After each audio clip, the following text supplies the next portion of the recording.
வணக்கம். 1982ல ரிலீஸ் ஆகி தமிழ் சினிமாவே திரும்பி பார்க்க வச்ச ஒரு கிளாசிக் த்ரில்லர் பார்வையின் மறுபக்கம். இந்த படத்தோட டெக்னிக்கல் மற்றும் காஸ்டிங் பிரில்லியன்ஸ் பத்தி தான் நாம இன்னைக்கு டீப்பாவே அனலைஸ் பண்ண போறோம்.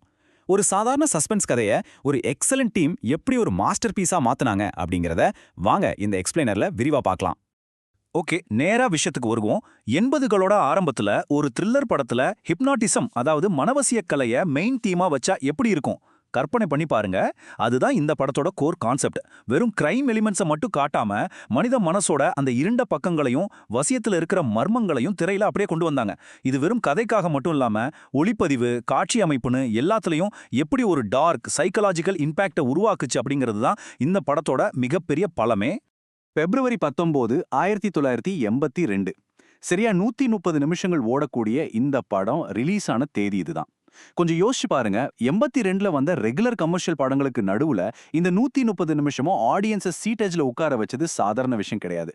சற்றும் தொய்வில்லாத திரைக்கதை மூலமா காலிவுட் த்ரில்லர் ஹிஸ்டரியில ஒரு தனி முத்திரையத்த படம் பதிச்சதுன்னே சொல்லலாம். இப்போ இந்த ஸ்லைட்ல ரொம்பவே சுவாரஸ்யமான ஒரு விஷயத்த நான் சொல்றேன்.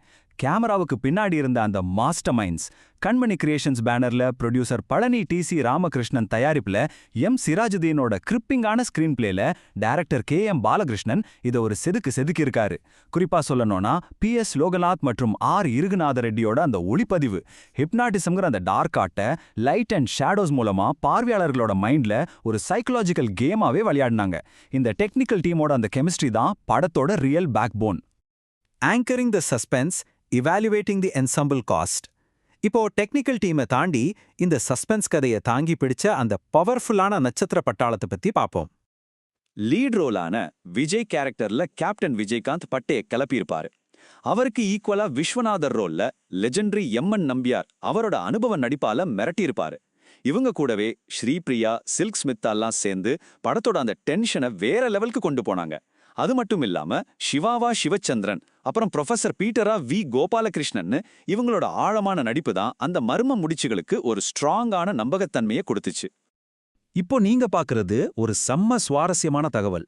ஒரு பக்கம் லாயரா பார்த்திபன், இன்னொரு பக்கம் விஸ்வநாதரோட பொண்ணா ரோஹிணி. இன்னைக்கு இவங்க ரெண்டு பேரும் தமிழ் சினிமாவுல எப்பேற்பட்ட ஆளுமைகள்னு நமக்கு தெரியும். ஆனா அவங்களோட ஆரம்பகால சினிமா பயணத்துல இந்த மாதிரி சப்போர்ட்டிங் ரோல்ஸ் அவங்களோட நடிப்பு திறமைக்கு எவ்வளோ பெரிய ஃபவுண்டேஷனா அமைஞ்சிருக்குன்னு பாருங்க. இவங்கள மட்டும் இல்லாம மீதமுள்ள சப்போர்ட்டிங் காஸ்டையும் நம்ம கண்டிப்பா கவனிச்சாகணும். கீதா கேரக்டர்ல சைல்டு ஆர்டிஸ்டா மீனா, பாதிரியாரா கே. சவுந்தர், வழக்கறிஞரா குமரிமுத்து, அப்புறம் வனிதான்னு ஒவ்வொரு சின்ன கதாபாத்திரமும் இந்த ஹிப்னாட்டிக் உலகத்துக்கு உயிர் கொடுத்துச்சு. திரையில வர்ற ஒவ்வொருத்தரும் அந்த டார்க் அட்மாஸ்பியரோட ஒன்றிணைந்து டிராவல் பண்ணதான் இங்க ஹைலைட்டே. சந்திரபோஸோட lyrical musical score, enhancing the psychological atmosphere.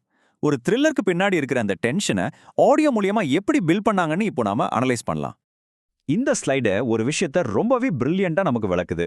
கவியரசு கண்ணதாசன், வாலி மற்றும் வைரமுத்து, இந்த 3 லெஜெண்டரி கவிஞர்களையும் ஒரே ப்ராஜெக்டுக்காக இணைச்சது எவ்வளோ பெரிய விஷயம்.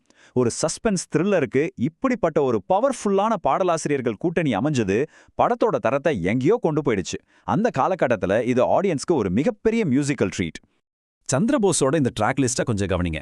பி. சுஷீலா பாடிய தேவதை புரியும் தவங்கள், சந்தோஷ நேரங்கள் சங்கீதம், பி. ஜெயச்சந்திரன் குரல்ல பூவாச்சு பூத்து வந்து மாசம், அப்புறம் வாணி ஜெயராம் பாடிய படத்தோட டைட்டில் ட்ராக்கான பார்வையின் மறுபக்கம். இப்படி ஐகானிக் சிங்கர்ஸை வச்சு மனித உணர்வுகளோட சிக்கல்களையும் படத்தோட அந்த அண்டர் கரண்டான சஸ்பென்ஸையும் ரொம்பவே ஷார்ப்பா நம்ம காதுகளுக்கு கடத்திருப்பாங்க. ஃபைனலா ஒரு முக்கியமான கேள்வி. பல தசாப்தங்கள் கழிச்சும் பார்வையின் மறுபக்கம் படத்தோட அந்த ஹிப்னாட்டிக் ஈர்ப்பு இன்னைக்கும் நம்ம கட்டி போடுதா? கண்டிப்பா ஆம்.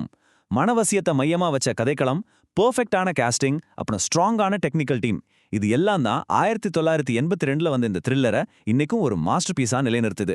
இந்த அனாலிசிஸ் அந்த காலத்த கிளாசிக் த்ரில்லர்ஸ் பத்தி நீங்க தெரிஞ்சுக்க ஒரு ஸ்பார்க்கை உருவாக்கியிருக்கும்னு நம்புறேன். இந்த மாதிரி இன்னும் எவ்வளோ ரெட்ரோ சினிமா பொக்கிஷங்கள் இருக்கோ, தேடல் தொடரட்டும்.